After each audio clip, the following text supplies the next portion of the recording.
Joseph Mabirizi awadde gavumenti nsalesale wa nnaku 15 nga badduukiridde abantu b'Isingiro oba Ssekyo wakubakunga beekalakase.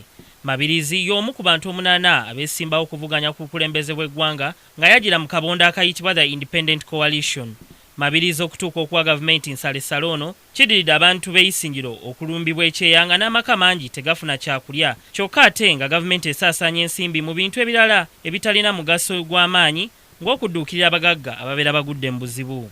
Mabirizi ayagala gavumenti eyongereyo ku mmere gye basobola okulyako ng'era we bayigiriza n'ennima ey'omulembe basobole okwetegekera ebiseera eby'omu maaso. Nze nno nga pulezidenti w'abantu ab'endowooza empya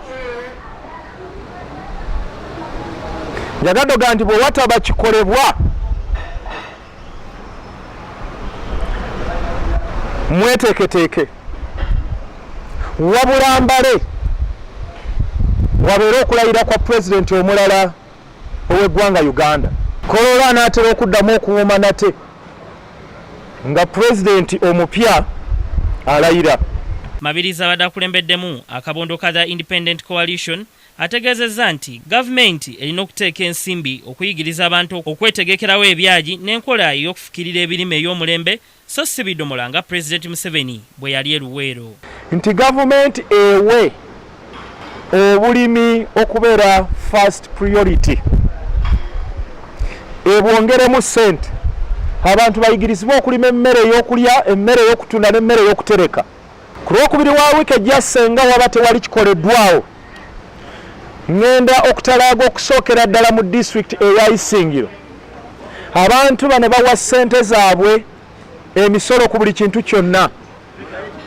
Basaanidde okuvaayo okukola demand eri gavumenti okulaba ng'ebeerako ne kyekolawo, kubanga buvunaanyizibwa bwa gavumenti emisolo egiweebwa tetubawa kukusa na kugeza mbuto zaabwe, wabula emisolo giweebwa okuteekerateekera eggwanga. Mabirizi asomoza gavumenti ku nsonga ya bannamagye abafa entakera nga kino kiva ku ntegeka ya gavumenti etali nnambulukufu kw'abo ababeera bava mu ntalo ekiviirako obulamu bwabwe okunafuwa.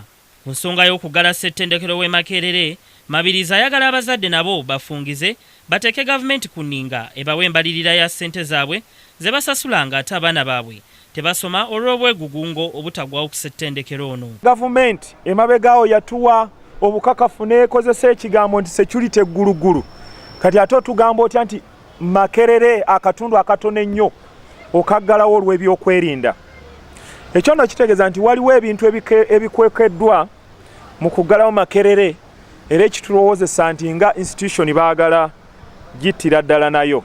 So nga Uganda yonna awamu muveeyo tuveeyo n'eddoboozi eryawamu nga bamwoyo gwa ggwanga eriwaliriza gavumenti okuggulawo amangu ennyo amatendekero gano nga tebalinze kirala kiyinza kubaawo eky'okkunga abantu bonna okweyiwa ku nguudo.